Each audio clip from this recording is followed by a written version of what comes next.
Hello everyone, my name is Patricia.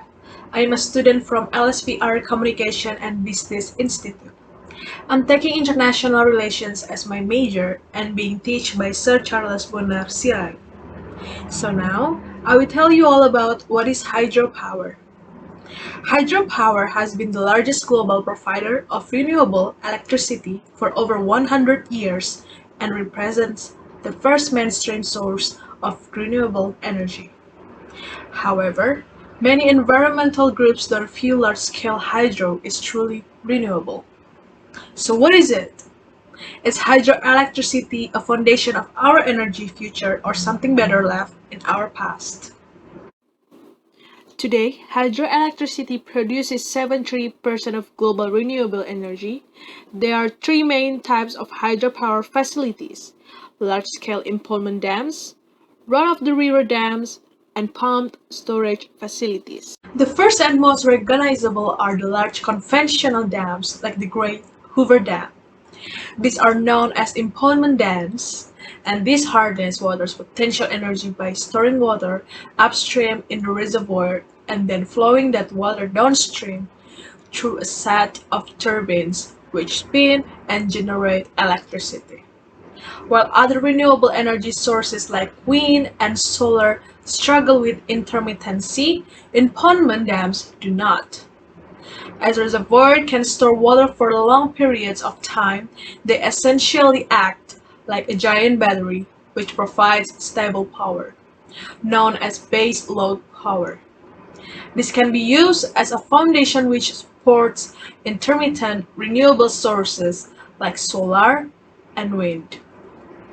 One downside of impoundment dams is that they do generate significant life cycle emissions. These are both from the emissions intents of concrete use in their construction as well as a methane released from rotting vegetation in the flooded reservoirs. Methane is a greenhouse gas which is 30 times more potent than CO2, and the reservoirs of impoundment dams have been estimated to generate 23% of all anthropogenic or human-created methane. These reservoirs all restrict the migration of fish like salmon who migrate up river system for mating.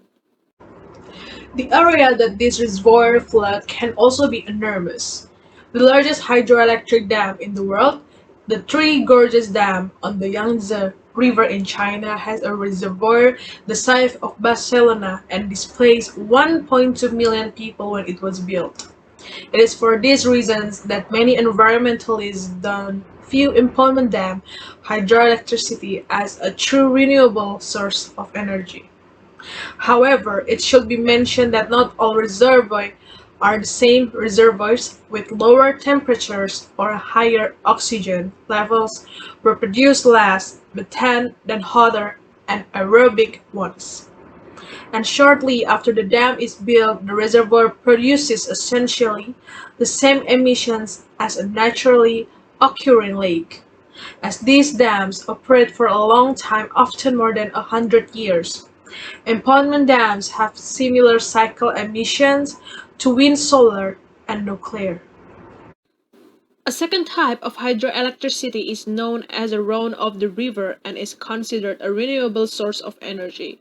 As the name implies, these hydroelectricity plants don't use a dam and instead use the natural flow of the river to spin turbines and generate electricity. This eliminates the need to flood a reservoir, which in turn eliminates the methane releases from the reservoir and the need to relocate citizens.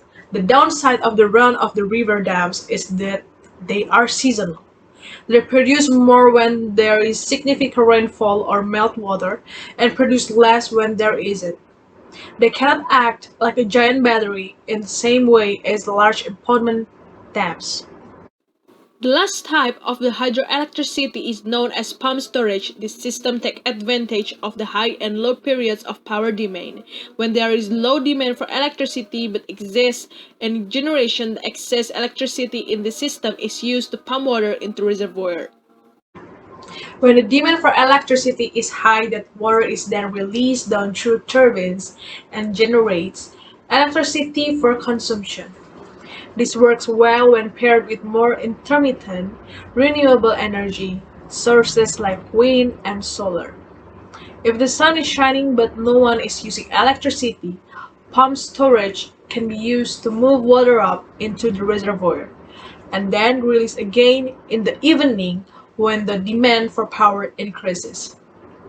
An area's hydroelectricity potential has a lot to do with its geography. Areas with large river basins and heavy snowfall or rainfall have the most potential for hydro.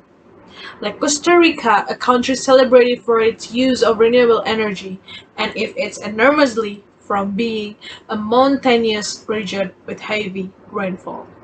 It produces 98% of its electricity from renewable, a full 76% of which come from hydro and most of which come from large impoundment dams. Not all countries have the same opportunity. While hydroelectricity has several key drawbacks, it is the only standalone source of energy other than nuclear which can provide base load power while producing ultra-low levels of emissions. It is a key part of our energy planet's energy ecosystem and will be continued to be far into the future.